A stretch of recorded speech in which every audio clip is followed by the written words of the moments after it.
Friends, welcome to Souji's kitchen and my family vlogs లో ఈ రోజు ఇంకొక మంచి వంటతో మీ ముందుకు వచ్చేసాను. ఈ రోజు స్పెషల్ ఏంటి అనుకుంటున్నారా? పన్నీర్ దోశ. చాలా క్రిస్పీగా, చాలా టేస్టీగా పన్నీర్ దోశ ఎలా తయారు చేసుకోవాలో చూసేయండి. ముందుగా పన్నీర్ దోశ అంటే పన్నీర్ కావాలి కదా. నేనైతే 200 గ్రామ్స్ పన్నీర్ని తీసుకొని ఈ విధంగా తురిమి రెడీగా పెట్టేసుకుంటాను అనమాట. ఒక్కసారి తురుముకొని రెడీగా పెట్టుకున్నామంటే మనకి చాలా సింపుల్గా రెసిపీ అనేది అయిపోతుంది అనమాట. సో ఇప్పుడైతే ఒక కడాయిని తీసుకొని అందులో కొంచెం ఆయిల్ని యాడ్ చేసుకొని ముందుగా శనగపప్పుని యాడ్ చేసుకుంటున్నాను. ఇది కొంచెం ఫ్రై అయిపోయిన తర్వాత ఆవాలు అలాగే కొంచెం జీలకర్రని యాడ్ చేసేసి ఒకసారి మళ్ళీ ఫ్రై చేసి కొంచెం కాజుని అలా కలిపిన తర్వాత కొంచెం పచ్చిమిర్చిని యాడ్ చేసుకోవాలి. మనం పచ్చిమిర్చి యాడ్ చేసి కొంచెం ఫ్రై అయిపోయిన తర్వాత కరివేపాకుని యాడ్ చేసిన తర్వాత ఒకసారి మళ్ళీ కలిపేసుకోవాలన్నమాట. తాలింపు దినుసులు అన్నీ కూడా మంచిగా ఫ్రై అయిపోయిన తర్వాత ఆనియన్స్ని యాడ్ చేసుకోవాలి.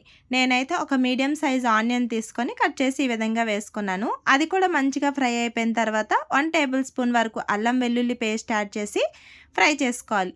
తర్వాత ఒక చిన్న మీడియం సైజు 2 టమాటోలను యాడ్ చేసేసి అందులోనే టేస్ట్కి తగినంత సాల్టు అలాగే పసుపు యాడ్ చేసి ఒకసారి అంతా కలిసేలా కలుపుకొని మూత పెట్టేసుకోవాలి.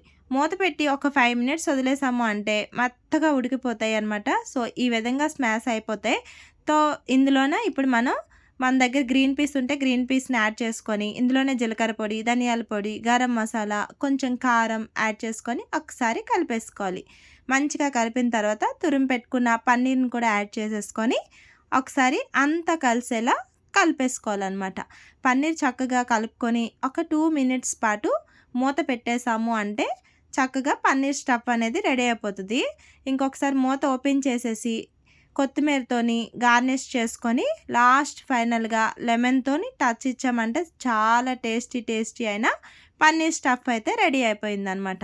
సో ఇప్పుడైతే ఇలా అయిపోయింది కదా. ఇప్పుడైతే పక్కన పెట్టేసుకొని దోశ బ్యాటర్ని తీసేసుకోవాలి. దోశ బ్యాటర్లో కొంచెం జీలకర్ర, సాల్ట్ని యాడ్ చేసుకొని ఈ విధంగా కన్సిస్టెన్సీ వచ్చిన వరకు కలుపుకోవాలి. తర్వాత ఇప్పుడైతే నేను దోశ ప్యాన్ మీద కొంచెం ఆయిల్ని యాడ్ చేసి చక్కగా ఆనియన్తో ఇలా స్ప్రెడ్ చేసేసాను. తర్వాత ఇప్పుడు మనకి దోశ అనేది చాలా పర్ఫెక్ట్గా వస్తుందన్నమాట ఇలా చేసుకోవడం వల్ల. ఇప్పుడు మనకి నచ్చిన షేప్లో మనకి నచ్చిన సైజులో మనం ఈ దోశ అనేది వేసుకున్నాము అంటే చాలా బాగుంటుంది. చుట్టూ కూడా లైట్గా ఆయిల్ని వేసేయాలి. ఈ కలర్ వచ్చినప్పుడు మనం పన్నీర్ స్టఫ్ ఉంది కదా దాన్ని దీని మీద వేసేసుకొని చక్కగా ఏదైనా రిలేటివ్స్ వచ్చినా లేదు అంటే మనకి మార్నింగ్ ఎప్పుడైనా బ్రేక్ఫాస్ట్ మంచిగా తినాలనిపించినా కూడా ఈ విధంగా చేసుకుంటే చాలా బాగుంటుంది. చాలా ఇష్టంగా పిల్లలు కూడా తినేస్తారు. మరి మీకు నచ్చిందా? నచ్చితే కనుక తప్పకుండా లైక్ చేసి మరిన్ని వీడియోస్ కోసం సబ్స్క్రైబ్ చేసుకోండి.